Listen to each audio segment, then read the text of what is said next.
Many people live their whole life with one quiet belief deep inside their mind. It says, there's not enough money, not enough time, not enough love, not enough opportunities, and worst of all, not enough inside themselves.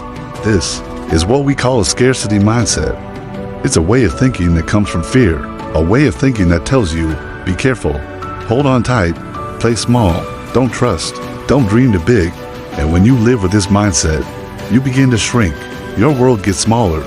You think less, do less, try less, and slowly, you stop believing in growth, in possibility, in change.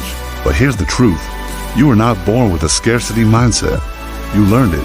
You learned it from your environment, from people who were scared, from pain, from struggle, from watching others worry.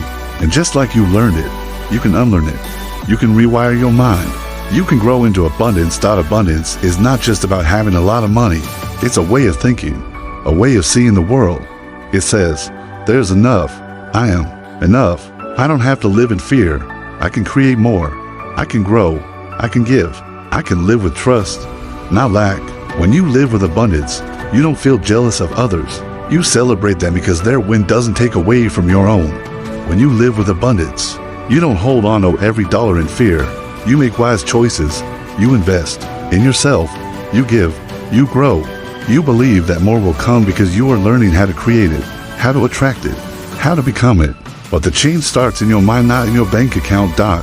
So how do we shift from scarcity to abundance? How do we start thinking in a way that builds wealth and growth? First, we must notice the old thoughts, the ones that say, I'll never have enough. That's too expensive. That life is not for people like me. Money is hard to get. These thoughts feel like facts, but they are not. They are beliefs, and beliefs can be changed. Every time a thought like that comes up, pause and ask, is this thought helping me grow, or is it keeping me small? If it's not helping you grow, let it go. Replace it with something better. You can say, I'm learning to attract more. Money is a tool that I'm learning how to use. I'm open to more. These are small shifts, but they create a new path in your brain. Second, start speaking abundance out loud to yourself every day, not fake positivity, but real words with real belief. Say things like, there is enough for me. I am becoming a person who creates wealth. I am worthy of success. You're not saying these things because they are true, yet you're saying them because you want them to become true. And with time, they will. Third, start acting in alignment with abundance. Take care of your money. Budget. Learn. Invest in your skills. Don't run from money, get closer to it. Learn how it works. Read books. Watch videos. Ask questions. Scarcity tells you to avoid. Abundance tells you to grow. Even saving a small amount of money each week is a message to your brain. I believe I can grow. Fourth, give. Yes, give. Not because you're rich, but because giving trains your mind to believe that there is enough. When you give time, love, money, help you tell your brain, I'm not afraid. I live in abundance. That mindset will return to you. What you give will come back in some way.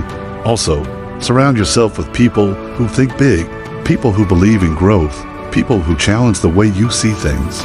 Scarcity hides in groups that always complain, but abundance grows in environments that support vision, action, and possibility. Let's be clear, abundance does not mean money will fall from the sky.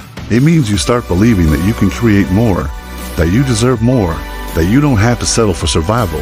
You can move into a life that feels full of peace, full of purpose, full of enough. When hard times come and they will, you will not panic. You will not go back to fear.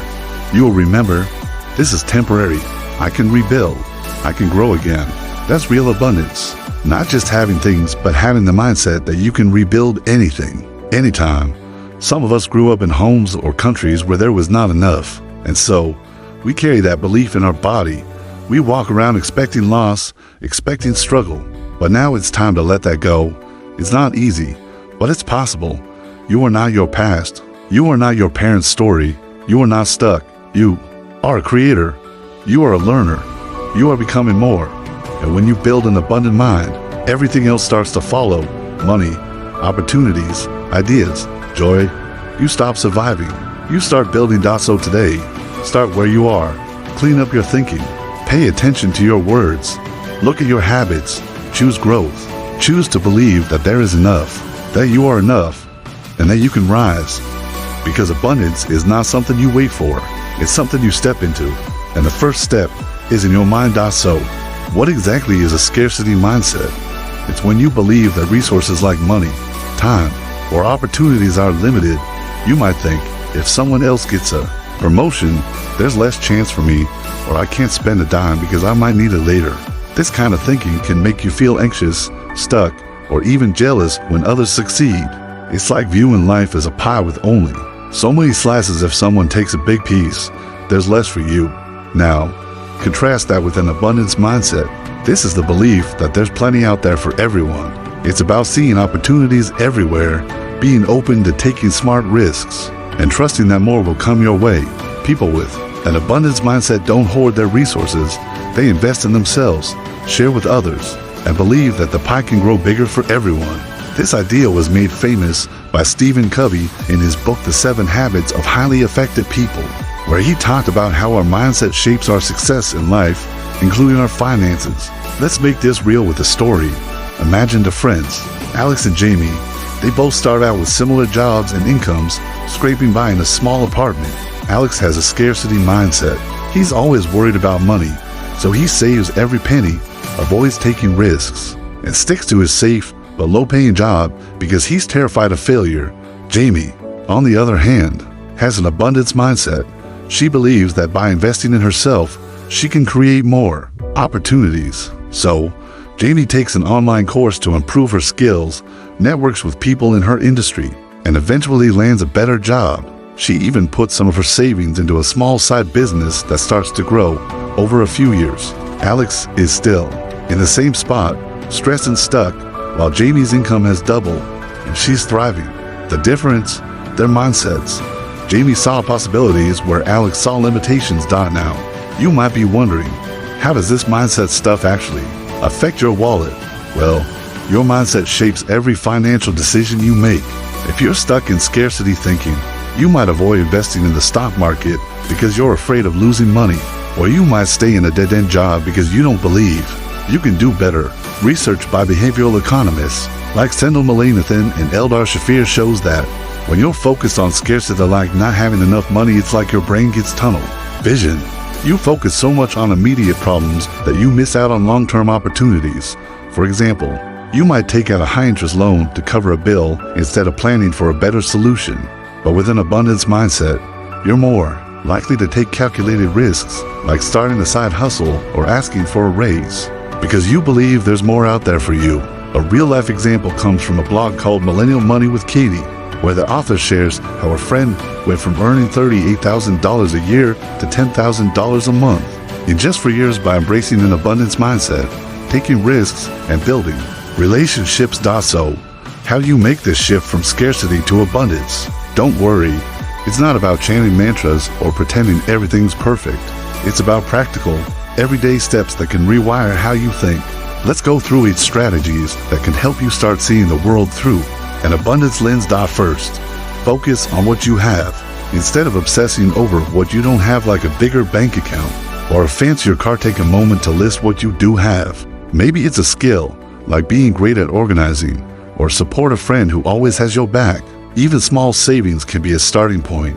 For example, if you have $500 saved up, instead of thinking, this is nothing, ask yourself, how can I use this to grow? Maybe it's enough to buy a course or start a small investment. By focusing on your resources, you start seeing opportunities to build on them. Try this. Grab a notebook and write down 5 things you have right now that could help you move forward. It could be anything: your health, your creativity, or even just a reliable internet connection. Second, surround yourself with positive influences. The people you hang out with have a huge impact on how you think. If you're around folks who are always complaining about money or competing for scraps, it's hard to think abundantly. Instead, seek out people who lift you up, who believe in growth and possibilities. As Tony Robbins says, the quality of a person's life is most often a direct reflection of the expectations of their peer group. So, think about your circle. Are they cheering you on or dragging you down? Maybe join a local business group or an online community of people working toward financial freedom. Their energy can inspire you to think bigger. You've got this.